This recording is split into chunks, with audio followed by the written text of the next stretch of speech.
Is this better for everybody? That's better, Cliff. Okay. Yeah.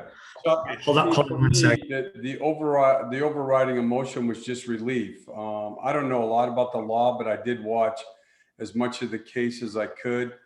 The things for me were just the tape, the 9+ minutes that they showed both prosecution and defense used in their arguments. And then one of the witnesses I saw was the Minneapolis police chief, who said that the force was excessive and unjustified. And so for me, not knowing the law, I didn't see, or like President Biden said, to me, it was overwhelming. Now, when you watch the experts who understand a lot more about things than I did, I got concerned because a number of them talked about all you needed was one juror to see things in a different light.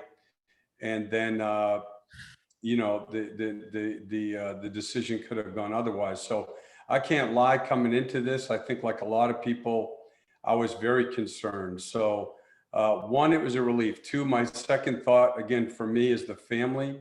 We all deal with losing, people close to us, family or other close friends, in a different way. I can only imagine what they've been going through, and hopefully this can start to bring some sense of closure, because, again, unless there's something that goes on, justice will be served.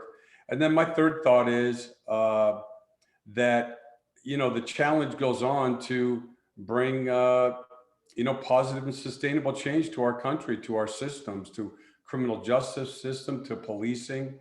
The George Floyd bill right now is being discussed in Congress. I believe it's Representative Bass, Senator Booker, Senator Scott are our chief sponsors. It's a very all-encompassing bill, and it would be a big step in our country taking that type of positive, sustainable change in the area of policing. So hopefully that's something that can happen.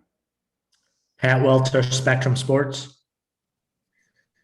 Steve, a couple of months ago, after the Jacob Blake protest with the Bucks and you guys and the whole NBA, the team here in Orlando met with police representatives. We heard from you, we heard from Michael Carter-Williams. There was, the voting action the NBA took. So I'm just curious how you've seen those initiatives maybe affect change locally, how they're going, or any updates you can give us there.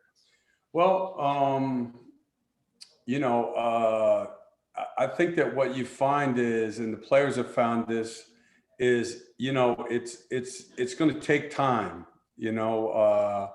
and we were told that from the beginning. I think I've shared with you guys before, with the coaches, NBA coaches, we use Brian Stevenson as a consultant, and he has taught us many things, but as much as anything, he's someone who's dedicated his life to make change. And he said, this isn't something that's going to happen quickly.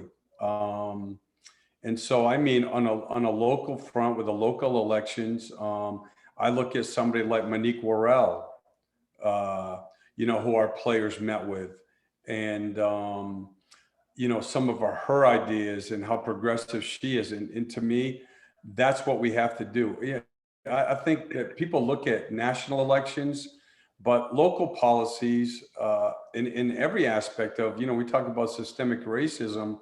A lot of these things need to be changed locally. Policing, those are local policies. And so getting involved in local elections, having a good understanding of what local candidates stand for is a big part of this also. And that's one of the things that Desmond Meade has taught our players. J.R. McHenry. Coach, you kind of mentioned what I was going to talk about. With Desmond Meade and what he's meant to Orlando and all you guys, and Stan Van Gundy, who stand for what's right, and the law in Florida that's passed about what are your thoughts on that law? What are your thoughts on that law? How you all going to fight back and push back against that?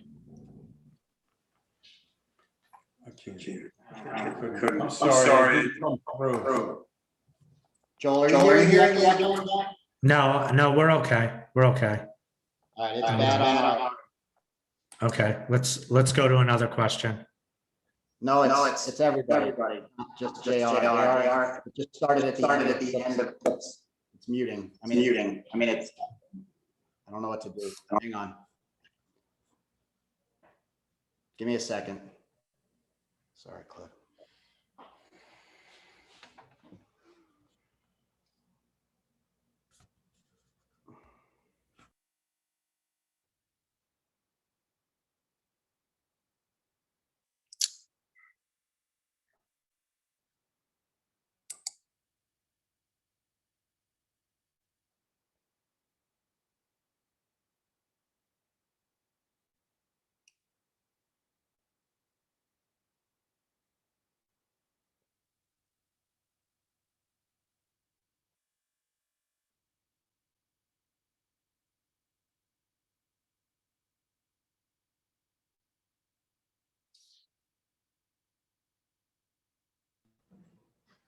Okay, JR, can you repeat your question?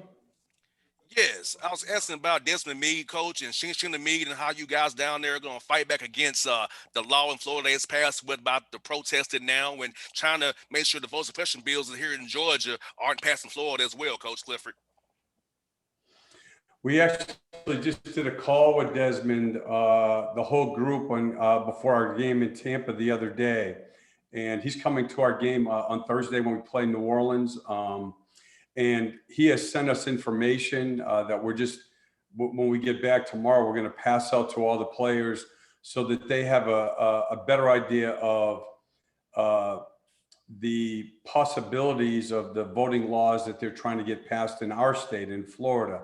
So I think all of this, as Desmond always tells our guys, this always starts with education, of finding out first what is involved in the laws. I know right now, I believe 43 of the 50 states have laws proposed, at different levels, but it's the same thing. And, the NBA came out with a statement the other day that everybody has the right to vote. Everybody is eligible to vote, should have the right to vote. And obviously all of us are for that. Our players are interested in finding out more about it, and we'll be working with FRRC to do our part. And again, trying to bring about the type of change that we're looking for.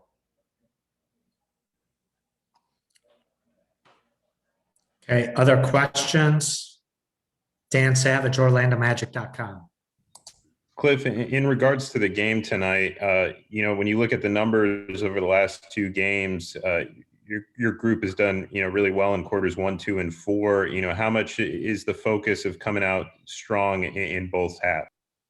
Yeah, that was actually something that we put on the board this morning, to come out and start the third quarter the same way we have the first quarters, particularly at the defensive end of the floor. And if you look at both the last two games, it was the key part of the game and a key factor in us losing.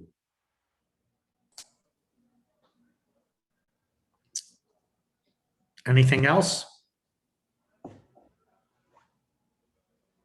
All right, thank you. Thank you. Okay, give me 1 second.